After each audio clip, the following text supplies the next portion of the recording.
25일 열린 한일전에 맞춰 일본에 도착한 대표팀은 도착하자마자 크게 당황하는 일이 생겼다고 합니다.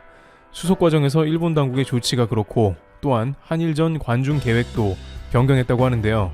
우선 일본 축구협회 및 올림픽 당국은 한국을 올림픽 버블의 실험 대상으로 그대로 실행한 상황입니다. 일본은 버블 차단이라는 코로나 방역 시스템을 선수들이 도착하자마자 시뮬레이션을 실시했습니다. 일본 축구협회 관계자는 한국 기자에게 버블이니까 되도록 저에게 접근하면 안 됩니다 라며 정색했다는데요. 일본 당국은 코로나19 감염을 차단하는 거품막, 방울막을 버블이라고 부르고 있는데 이 관계자는 자신이 한국에서 곧 입국할 대표팀과 마찬가지로 버블 속에 있으니 기자와 같은 외부인과 함부로 접촉하면 안 된다는 뜻을 이같이 밝힌 것입니다. 지금 코로나 차단인 버블을 실시하고 있으니까 라며 매우 철저하게 방역하고 있다는 것을 보여주고 있습니다. 한국팀은 입국할 때에도 큰 불편을 겪었다고 하는데요.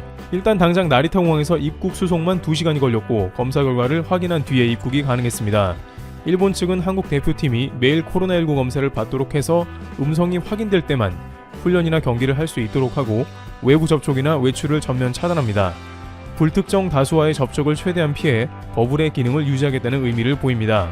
이날 일본의 파울로 벤투 감독, 선수, 스태프 등 팀 구성원 40명은 공항에서 실시한 검사에서 모두 음성 판정을 받았습니다.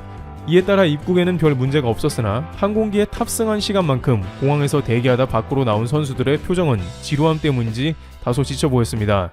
일본 축구협회 측은 공항 당국자가 협력해 대표팀과 일반인의 접촉 가능성을 줄이기 위해 노력했다는데요. 하지만 문제는 나리타 국제공항은 불특정 다수가 오가는 공간이고 한국 대표팀을 위한 전용 경로 등이 따로 마련된 것은 아니어서 버블 전략이 완전했는지는 시간이 지나야 판단 가능할 것으로 보입니다. 게다가 이렇게 올림픽 때 시행한다는 것도 문제입니다. 올림픽은 한국 대표단만 오는 게 아니고 전 세계의 수만 명의 선수와 스태프, 방송 인원들, 관계된 인원이 계속해서 공항에 집결하는 상태가 되는 것입니다.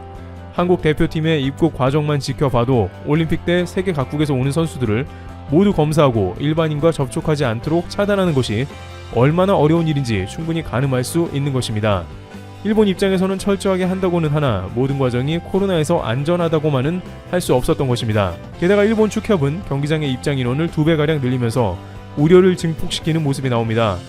일본 축구협회 JFA는 22일 홈페이지를 통해 25일 닛산 스타디움에서 열리는 한일전에 입장할 수 있는 관중이 1만 명으로 늘어났다며 23일 오전 10시부터 추가 티켓을 판매한다고 밝혔습니다.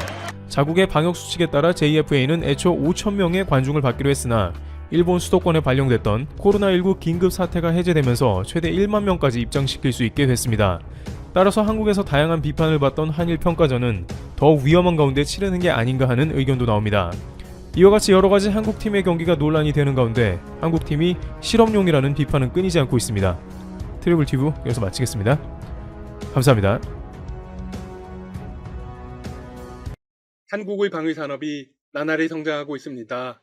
육상무기 분야와 전투함에 이어서 전투기 사업도 승승장구하고 있습니다. 한국형 전투기 KF-X 시제기 1호의 출고 시기 코앞으로 다가왔습니다. 그러자 인도네시아의 반응이 완전히 달라지고 있습니다. 개발비 분담금을 안 주고 버티더니 이제는 프라보 국방장관이 직접 방한을 했습니다. 국내에서도 굉장히 유명한 인물이죠. 인도네시아의 실세이자 유력한 대권 후보이기도 합니다. 한국과 인도네시아가 무력화음을 내고 있는 것 역시 프라보 때문입니다. 보람의 사업이라는 이름으로도 불리는 KF-X 사업은 대한민국의 자체 전투기 개발 능력 확보와 우호 전투기 대체를 위해 지난 2015년에 시작되었습니다. 약 8조 원의 개발 비용을 투자하는 사업이죠. 향후 120대까지 양산을 고려하면 18조 원 이상 투입됩니다. 개발 비용 약 8조 원은 한국과 인도네시아가 공동으로 분담하기로 했습니다. 인도네시아는 총 개발비 중 20%에 해당하는 약 1조 7,300억 원을 분담하기로 되어 있었죠. 현재까지 2,272억 원만 납부했고 현 시점 인도네시아의 미납금은 총 6,044억 원 규모입니다. 결론적으로 지난 2019년 1월 이후 분담금을 전혀 지급하지 않고 있습니다. 명목상의 이유는 경제난과 코로나19입니다. 그런데 최근 일부 언론 보도에 따르면 인도네시아는 한국 정부의 분담금 비율을 20%에서 10%로 낮춰달라는 요청을 한 것으로 전해졌습니다. 한국 정부는 아니라고 단호하게 선을 그었죠. 아무튼 프라보 장관이 직접 방한한 만큼 양국의 줄다리기가 예상되는 건 사실입니다. 특히 문 대통령이 직접 프라보 장관을 접견하는 것은 KF-X 분담금 문제를 우리 국익에 맞게 조율하겠다는 정부의 의지가 엿보이는 대목입니다. 프라보 장관은 방한 기간 중 KF-X 시제기 출고식에도 참석합니다. 아마 인도네시아의 머릿속은 상당히 복잡할 것입니다. 우선 달을 빼자니 지금까지 납부한 금액이 만만치 않습니다. 더욱 문제는 KF-X 사업이 인도네시아 없이도 너무나 잘 진행되고 있다는 것이죠. 기대보다 훨씬 뛰어난 전투기가 완성되었다는 평가가 나오고 있습니다. 그러다 보니 조바심이 납니다. 인도네시아 입장에서는 이번 기회를 놓치면 영원히 전투기를 만들 수 없게 될지 모릅니다. 프랑스나 미국이 인도네시아에게 기술 협력을 해줄 가능성은 전혀 없기 때문입니다. 그런데 한국의 상황은 완전히 다릅니다. 만에 하나 인도네시아가 공동 개발을 지속할 수 없는 상황이 오더라도 전투기 개발을 계속하면 됩니다. 국내 기술력은 세계 정상급 수준으로 올라온 것으로 평가받고 있습니다. 현재 만든 전투기는 4세대이지만 향후에는 5세대, 6세대 전투기까지 올라설 수도 있습니다. 더 정확히 얘기하자면 KF-X는 4.5세대 전투기입니다. 전체적으로는 4세대 전투기이지만 5세대 스텔스기 성능을 일부 가지고 있기 때문입니다. 한국의 이번 성과는 세계적으로도 놀랍다는 평가를 받고 있습니다. 사실 한국형 전투기 사업을 시작한 2015년 당시 논란이 좀 있었습니다. 미국이 방해를 하고 나온 것이죠. 미국의 입장에서는 한국이 전투기를 만드는 것이 탐탁지가 않습니다. 한국은 미국 방산의 가장 큰 시장 중 하나이기 때문입니다. 개발에 착수하던 당시 미국은 전투기 개발에 필수적인 4대 핵심 기술의 이전을 공식적으로 거부했습니다. 한국에게 절대로 공유하지 않을 거라고 선을 그었죠. 하지만 절대 포기할 한국이 아니죠. 한국은 유럽과 국제협력을 통해 해당 기술을 획득하고 국내 기술을 활용해 더 업그레이드했습니다. 4대 핵심 기술은 AESA, 운동용 위상 배열 레이더, 적외선 탐색 및 추적 장치, 전자광학 표적 추적 장비, 전자전 교란 장비 통합 기술 등입니다. 용어가 조금 복잡하지만 얼핏 들어도 상당히 중요한 기능으로 보입니다. 이들은 KF-X가 목표물을 포착해 정밀 타격하고 전자전에서 살아남는데 필수적인 장비들입니다. 당시 정경두 공군 참모총장은 국감에 나와 전투기 사업과 관련해 이렇게 소리쳤습니다. 미국이 4대 기술을 제공하지 않아도 KF-X를 개발하는데 전혀 문제가 없다.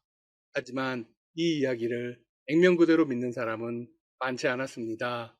이미 수십 종의 전투기를 개발 및 생산해온 선진국들도 신형 전투기를 개발하는데 10년 이상의 시간이 소요됩니다. 따라서 처음으로 전투기를 만드는 한국이 5년 만에 이뤄낼 거라고는 믿기 어려웠죠. 그것도 미국의 핵심 기술 지원 없이 말이죠. 하지만 6년이 흐른 지금 출고식을 앞두고 있습니다. 자, 그러면 지금부터 한국의 전투기 사업이 얼마나 효율적이고 합리적인지 따져보겠습니다.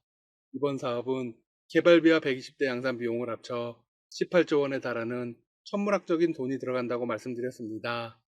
사업에 부정적인 사람들은 KF-X가 우리나라 최초의 본격적인 국산 전투기라는 상징적 의미밖에는 없다고 주장합니다. 과연 사실일까요? 전혀 그렇지 않습니다. 상징적인 의미 이외에도 여러 가지 실질적 가치를 가지고 있습니다. 첫 번째로 우리가 원하는 시기에 신속하게 전투기를 정비할 수 있습니다. 정비 비용도 크게 줄일 수 있습니다. 현재 공군의 주력 전투기인 F-16과 F-15K는 모두 미국제여서 수리 부속의 확보 문제가 심각합니다. 부품이 없어서 전투기 정상 가동에 어려움을 겪는 경우가 적지 않습니다. 지난 5년간 부속의 부족으로 비행이 불가능했던 사례가 1000건이 훨씬 넘습니다. 말도 안 되는 수치이죠. F-15K는 535건, F-16은 548건입니다. 반면 국산 전투기는 신속한 정비가 가능하고 30년간의 누적 운영 유지비도 훨씬 쌉니다. 미국은 전투기를 팔아놓고 1년 안에 업그레이드를 요구하기도 합니다. 그 비용이 상상을 초월합니다. 따라서 장기적으로 무조건 이득이라는 것이죠. 두 번째 장점은 각종 미사일과 폭탄 등 국산 무장을 우리 뜻대로 장착할 수 있다는 것입니다. 지금까지는 우리가 국산 미사일을 만들어도 이를 미국에서 수입한 F-15K 등에 장착하려면 수백억 원 이상의 체계 통합 비용을 지불해야 했습니다. 우리 스스로의 소스 코드를 미국에 제공해야 하는 치명적인 문제도 있었습니다. 보안상 큰 문제였죠. 공군은 F-15K에 유럽제 타우러스 장거리 공대지 미사일을 장착했습니다. 통합 비용은 무려 800억 원이 들었습니다. 특히 KF-X는 북한 핵미사일 위협과 중국, 러시아, 일본 등 주변 강국의 군사적 위협에 대응할 수 있는 국산 독침 무기들이 장착될 예정입니다. 국방과학연구소 등이 이미 개발 중이거나 앞으로 개발할 국산 독침 무기들로는 초음속 순항미사일, 극초음속 미사일, 장거리 공대지 미사일, 그리고 상승 단계 요격 미사일 등이 있습니다. 굉장히 많죠? 국산 초음속 순항 미사일은 유사시 KF-X 등에서 발사돼 중국 항공모함과 수상함정 등을 격침할 수 있는 강력한 무기입니다. 극초음 미사일은 마 5 이상의 초고속으로 비행을 해 서울에서 평양 상공까지 1분 15초 만에 도달할 수 있습니다. 전투기 사업으로 인해 한국의 미사일 개발도 더 활력을 띠게 됩니다. 앞으로의 사항도 계속 전해드리겠습니다. 지금까지 닥터시사TV였습니다. 여러분 시청해주셔서 감사합니다. 구독과 좋아요 부탁드립니다.